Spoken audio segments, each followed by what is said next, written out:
बहुत शुक्रिया वसीम, आपसे आगे भी अपडेट लेते रहेंगे और असेंबली की कार्रवाई के हवाले से भी जानकारी हासिल करते रहेंगे। हमारे साथ जुड़ने के लिए, तफसील देने के लिए बेहद शुक्रिया। फिलहाल आगे बढ़ लेते हैं, इस वक्त की दूसरी बड़ी खबर का रुख कर लेते हैं जो कि मगरबी बंगाल से आ रही है। ममता बनर्जी के हवाले से बड़ी खबर है कि ममता बनर्जी पर्चे नामजदगी 11 मार्च को दाखिल करेंगी। जैसा कि हमें मालूम है कि नंदीग्राम सीट से ममता बनर्जी ने पहले ही इलेक्शन लड़ने का ऐलान कर दिया था और अब नंदीग्राम सीट से ममता बनर्जी कागजात नामजदगी दाखिल करेंगी।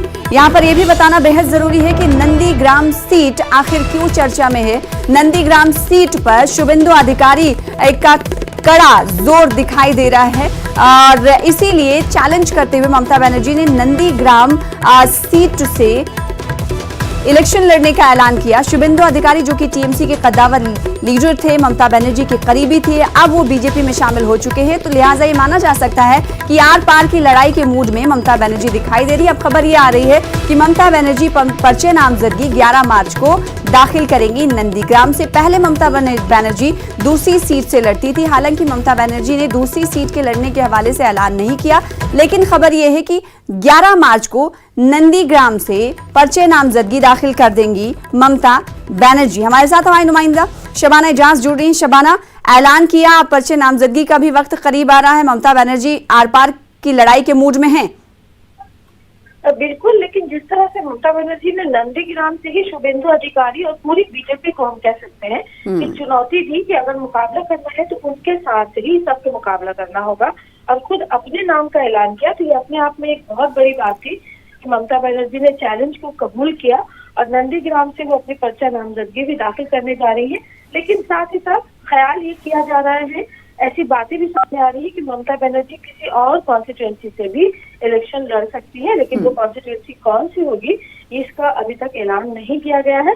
भवानीपुर, कोलकाता के भवानीपुर उनका जो कॉन्स्टिट्यूएंसी रहा है, वहां से भी इलेक्शन लड़ सकती है या नॉर्थ बंगाल की किसी कॉन्स्टिट्यूएंसी से इलेक्शन लड़ सकती है। बहरहाल इसका ऐलान नहीं किया गया है, लेकिन 2 जगहों से ममता बनर्जी इस बार इलेक्शन लड़ेंगी और ये काफी अहम होगा। और साथ ही साथ नंदीग्राम जो एक बहुत बड़ी चुनौती है, और नंदीग्राम में सिर्फ ममता बनर्जी ने अपने नाम का ऐलान करके एक तरह से न सिर्फ बीजेपी को चुनौती दी, बल्कि मुस्लिम वोट बैंक पर भी अपना कब्जा बरकरार रखने की जो है उन्होंने बात कही है, क्योंकि ये कॉन्स्टिट्यूएंसी मुसलमानों की अक्सरियत यहाँ पे है। और साथ ही साथ जिस तरह से नंदीग्राम में नंदीग्राम तहरीक चली थी, ये नंदीग्राम तहरीक की वजह से जाना जाता है, किसानों की वजह से जाना जाता है।